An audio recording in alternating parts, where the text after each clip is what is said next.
اعوذ بالله من الشیطان الرجیم بسم الله الرحمن الرحیم. ټولو اوریدونکو ته ټولو ملګرو ته د زړه د تله سلامونه. خدای دې وکړي چې روغ جوړ وئ. ملګرو، د پښتونخوا بالعموم حالات د ټولو پښتنو سیمو د ډېر وخت راهیسې ښه نه دي، خراب دي. دلته داسې جنګونه چې د دې خاورې په نقصان تمامیږي هغه هر وخت لګیا وي. په دې اوس نږدې وخت کې په واڼه بازار چې د څو ورځو نه کرفي لګیا ده چې لا تر اوسه پورې هلته کرفي ده. دا کرفي په یو ناخوښه پیښه نه پس لګول شوې ده، خو ناخوښه پیښې ذمهور عام ولس خو نه دی. هلته عام ولس نه بازارونه بندول، د دوی روزګار کاروبار بندول، د دوی سکولونه کالجونه بندول، د دوی هسپتالونه بندول، مریضان په کورونو. او داسې روز په دې دور کې د مهنګایي دور، د بېروزګارۍ دور کې د خلکو دکانونه هم وربند. د عام ولس په ژوند کې یو لوی تکلیف جوړ کړی دی. د دې په هکله باندې 2-3 ورځې اول هلته په واڼه سره په 23 کیلومتره لرې چې کوم بل ښار دی اعظم ورڅک، هلته د پښتون ژغورنې غورځنګ او د سایي خلکو یو احتجاجي مظاهره هم وشوه. خو ریاستي انتظامیه لا تر اوسه پورې په دې باندې څه غور نه وکړو او لا هم هلته دا کرفي روانه ده. اوس هلته ولسونه تنګ دي، غریب ولسونه دي. په دې د مهنګایۍ په دور کې یوه ورځ هم دوی ته ډېره ګرانه پرېوځي چې د دوی هر شی بند وي. خو بیا هم اوس اطلاعات دا راسي چې هلته عام ولسونه مزید تنګ دي، د کورونو نه راوځي، د دوکانونو بازار پسې طرف چې هغه ځان ته د خوراک سامان واخلي، چې هغه چیرې کاروبار وکړي، هغه خپل دکان خلاص کړي، یا عام ولسونه د ضرورت سامان راواخلي کورونو ته. نو د دې په هکله باندې هر کله عام ولسونه چې راوځي چې سټیټ ادارې څه هم ورته وایي، د دې به سټیټ ذمهوار وي. موږ مطالبه کوو چې زر تر زره دی دغه کرفي لرې کړل شي، ځکه چې د دې کرفي نه هیڅ د ترهګرۍ په مخالفت کې کار نه کیږي، بلکې عام ولس ته تکلیف رسول کیږي، نوره یره خورول کیږي، نوره طرحه خورول کیږي په دې خاوره. د دې کرفي عام ولسونو ته څه فایده نشته، نه ریاست ته به هم څه فایده وي، ما سوا د دې چې عام ولسونه وځوریږي.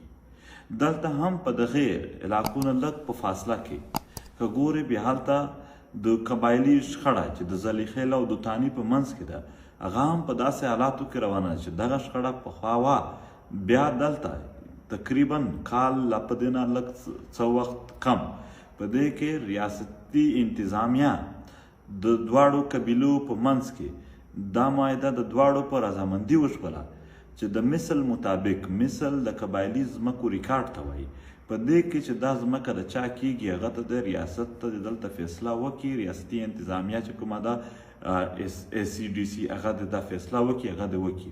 خو هغه تر اوسه پورې بیا ونه شوه. عام ولسونه بیا د هغې معاهدې د یعنې چې نه وشوله په هغه باندې عمل د دې د لاسه بیا یو ځل دې طرف ته تللي د شخړې په طرف. موږ ریاستي انتظامیه هلته چې څوک SCDC دي هغو ته مطالبه کوو چې دوی د زر تر زره د دوی په منځ کې جوړه وکړي، روغه وکړي، او ورسره دا دواړه زموږ پښتانه ورونه دي، دواړو ته دا پښتنو ته خواست دی چې دوی د په خپل منځ کې شخړې نه کوي، دوی د په خپل منځ کې فایرینګ نه کوي په یو بل باندې، دوی د په خپل منځ کې جنګونه نه سره کوي.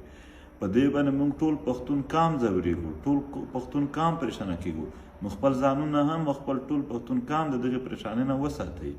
موږ به ګورو چې دغه سره ښه شي، که بیخي نه سره ښه کېدل بیا به ټول پښتانه باندې غږ کوو چې هغه هلته راشي سره زموږ او دا خبره باندې خبره وکړي. د عام ولسونو په منځ کې شخړې دا زموږ د پښتون کم بالعموم په نقصان کې دي ډېر لوی.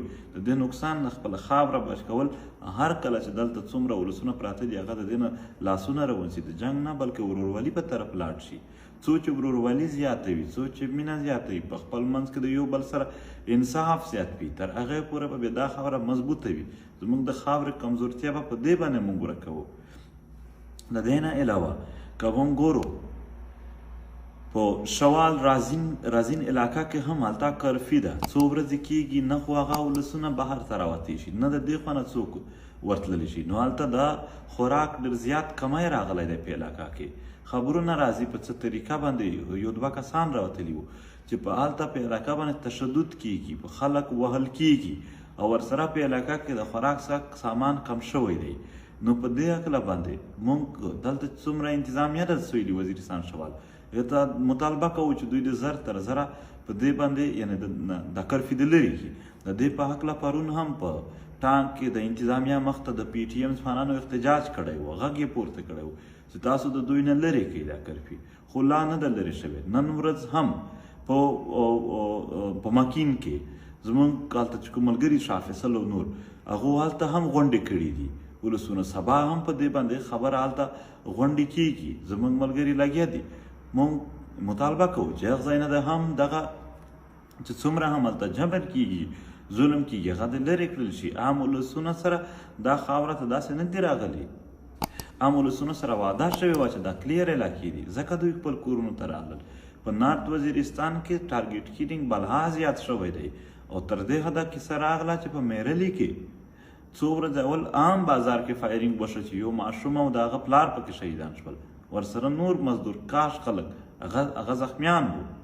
دا پښتونخوا وطن غریب خلک دي، بېروزګاره خلک دي. په دې کې چې یو زخمي وشي یا یو سړی ته مړ کړي، هغه څومره معاشي دلته سپیس جوړ کړي. یو زخمي چې جوړوي دومره قرضونه واخلي چې بیا په قرضونو کې دوی غریبان ښخوي. نو دا د عام پښتنو سره ظلم جبر دی او دا ټارګېټ کیلینګ یوازې تر دې پره نه، نن دا خبرونه راتلل چې په شب قدر کې هم په ټارګېټ کیلینګ کې یو ځوان یعنې ویشتلی شوی دی.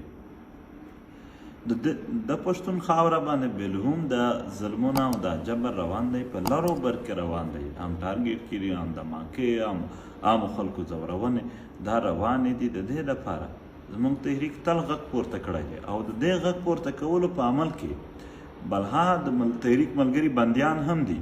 نن هم که وګورئ د څو ورځې اول په صوابۍ کې یوسف علي خان چې په یوکې کې اوسېږي، د یوکې سیټیزن دی، یو ډېر لوی وکیل دی، هغه دلته ونیول شو او بیا په زور باندې ادارو په پولیس 788 پکې ور داخله کړله او هغه یې په ریمانډ ورکړو. هغه جرم دا و چې انساني حقوق غواړي پښتنو ته.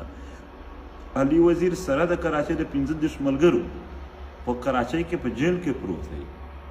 هغه خپله خاوره ته امن غواړي، غوښتنه کوي چې دلته د یو ټروت اینډ ریکنسیلیشن کمیشن جوړ شي.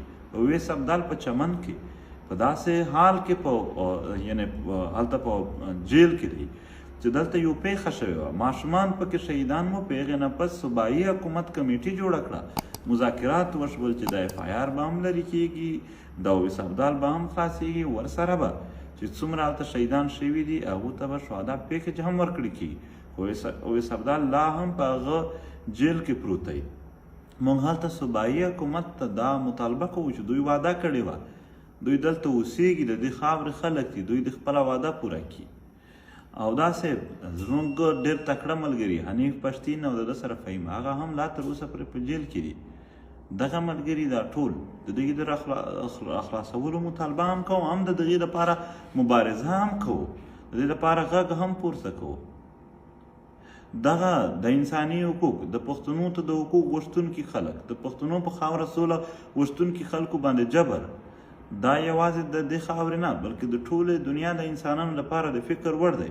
هغه د انساني حقوق ادارې، هغه د یو ان یا د دغې لاندې نورې څومره ادارې چې د انساني حقوقو یا دلته د انسانانو د ژوند د ښه کولو دعوې کوي، هغو ته پکار ده چې دې طرف ته کتنه وکړي چې څومره ظلم جبر په دې ریاست کې روان دی د پښتنو سره. یا دلته نور هم محکوم قامونه دي، هغو سره هم چلند ټیک نه دی، هغو سره هم جبر کېږي. نو په دې هکله باندې د تحریک تر اوسه پورې چې چېرته هم د پښتنو سره ظلم جبر کېږي، تحریک په هغه باندې خپل غږ پورته کړی دی، د دغې خاورې خبره یې رامخته کړې ده، د دغې خاورې د یووالي او د یو کولو کوښښونه هڅې کړي دي.